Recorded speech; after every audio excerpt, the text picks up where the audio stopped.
Okay, so this video we're going to look at Mao's Cultural Revolution. It's good to think of it as a Communist Revolution #2 in China. Mao's Great Leap Forward was so bad that although he wasn't removed from power, his influence was much less. And he decided that if he did a second revolution, his power would increase. Mao Zedong lived 10,000 years.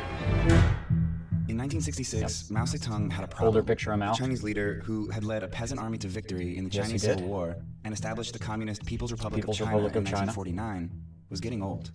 Worse, his radical policies had devastated the country and triggered the deadliest famine known to human history. Fact. By the early 1960s, Mao's once great influence and public presence were at an all-time low. And there were rumors that he was dying, or even dead already.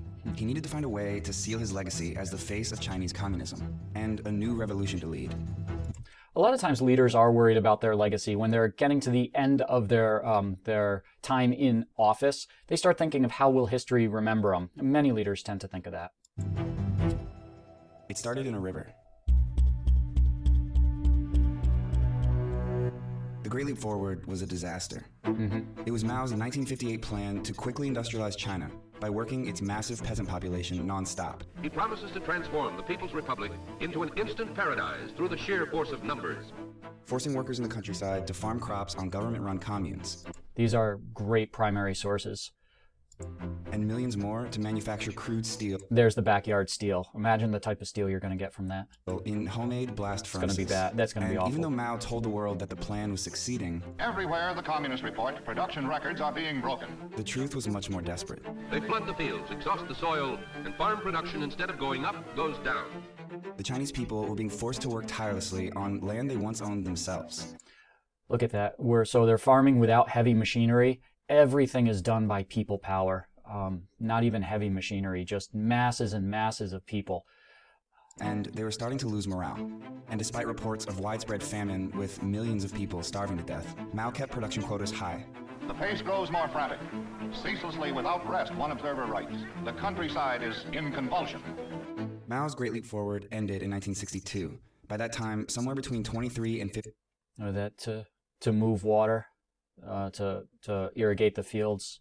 Just people power, not even machinery. 55 million people had died in the famine. Over in the Soviet Union, a different political upheaval was happening. Soviet leader Joseph Stalin, who Mao modeled himself after, was dead. And Mao watched as Nikita Khrushchev, Stalin's successor, implemented a period known as de-Stalinization, where Khrushchev set out to reverse many of Stalin's policies and dismantle the personality cult that had formed around him. There's, just as an aside, there's two parts of the USSR communists. There's the Stalin part, a horrible mass murder, absolute dictator, totalitarian. And then there was the time after Stalin where the Communist Party rejected Stalin. Mao saw his own legacy potentially suffering the same fate. His communist revolution was long over, and his ideas weren't taken as seriously after the disaster of the Great Leap Forward. Now you're going to hear him use the word disaster. Obviously that's biased, but it is backed up by the consensus. I mean, all historians agree it was a disaster. So obviously it's an opinion, but it's backed up by a lot of facts. It was starting to look like Mao's place in the pantheon of powerful communist figures. Lenin, Karl Marx, Mao Zedong. Like Vladimir Lenin and Karl Marx, was in peril. This is where the river comes in. Mao had a reputation for being a strong swimmer, and even used it as a symbol of his ideology. In 1956, he swam across China's biggest river, the Yangtze, in 3 highly publicized swims to demonstrate that big things like US imperialism didn't intimidate him. Okay, that's one way to show that you're strong against the United States is go for a swim. I'm sure there's more to it than that. 10 years later, Mao took on the Yangtze again to dispel rumors of his failing health, this time with cheering crowds swimming alongside him. He brought his personal photographer who snapped this photo of the aging dictator in the river. And another one, showing Mao waving to his fellow swimmers with the landmark Wuhan Yangtze River Bridge behind him, an iconic architectural achievement of the communist government and proof that he was at the Yangtze. The swim made the front page of China's state newspaper, reporting that Mao swam around 15 kilometers, a little more than 9 miles, in a span of 65 minutes. That's impossible. Which meant the 72-year-old would have shattered world speed records. Of course he did. A lot of people outside of China laughed at the outlandish story, but some saw the swim for what it was, a sinister sign, pointing out that Mao's swims from a decade earlier preceded the catastrophic Great Leap Forward. Experts feared that Mao was on the verge of kicking off another disastrous period of turmoil in China. He was. They were right. 2 months before the swim, Mao had announced the beginning of his great proletarian cultural revolution, a call to hunt down and eliminate the bourgeoisie who had sneaked into the party, basically to purge the government of anyone who strayed from principles of Maoism. And it kicked into high gear after his historic swim, which prompted a craze for swimming in China, but more importantly, a craze for Mao. Okay, so the idea was that the Communist Party had lost its way. I remember one of his famous quotations: "To learn revolution is to make revolution." So he's going to target a whole new generation of communists and say it's time to learn about revolution by making another revolution. He's creating enemies, and the enemies are those who don't believe in communists enough, those who lost the way, and he's going to target them. Interesting point too.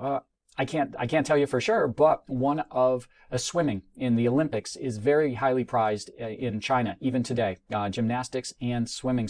China is one of the big swimming countries where competitive swimming is very highly valued. Now, does this have anything to do with Mao and his swimming, or the craze that it started? I don't know.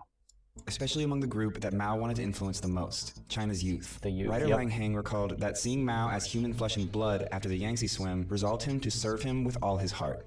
Millions of Chinese youth organized into the fanatical Red Guards, a paramilitary force concentrated mostly in Chinese cities. Oh, that's scary. Red for communism, but anytime you have youth and the words paramilitary, almost military, I mean, we see this over and over. When you have people acting like the military and they're not the military, oh, Jesus, it's scary. And with Mao's blessing, they wreaked havoc in the name of cultural revolution. Their mission was to destroy the four olds. Old culture, old ideology, old customs, old traditions. And a lot of people are going to say that's a shame. A lot of the old Chinese culture, ideas, customs, traditions come out of culture now. They're attacked. All of the olds must be destroyed. The idea was basically to tear down the vestiges of imperial China and rewrite history centered around Mao Zedong, renaming buildings and streets, destroying cultural sites, and violently humiliating and often torturing and murdering anyone they accused of opposing Mao's ideas, which they plastered all over the cities. And this is 2,000 years. China is the fourth oldest culture in the world, and the amount of traditions that are just being ignored is unbelievable. Or not ignored, but destroyed. And carried in their pockets in the form of Mao's Little Red Book, a collection of his sayings and principles. And although the violent Red Guards were basically dissolved by 1969, the Cultural Revolution is considered to have continued until Mao's death in 1976. They say it got so out of control that Mao had to put a stop to it. So it was a cultural revolution stopped by the word of Mao because even he was scared of how out of control it was getting. Ending a decade of destruction that had elevated the leader to godlike levels and resulted in over 1 million people dead. The chaos of the Cultural Revolution scarred China for generations, but Mao basically got what he wanted. Even though the Chinese Communist Party condemned the Cultural Revolution in 1981 and Chinese communism diverted away from Maoism, they didn't denounce Mao himself. The Cultural Revolution solidified Mao's cult of personality, and that influence has lasted.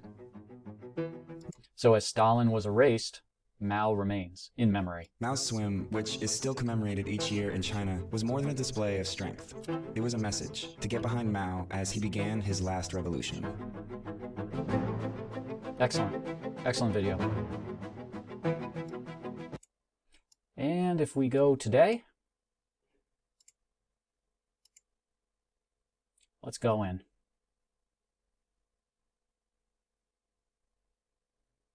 We get Tiananmen Square with the picture of Mao still hanging on it.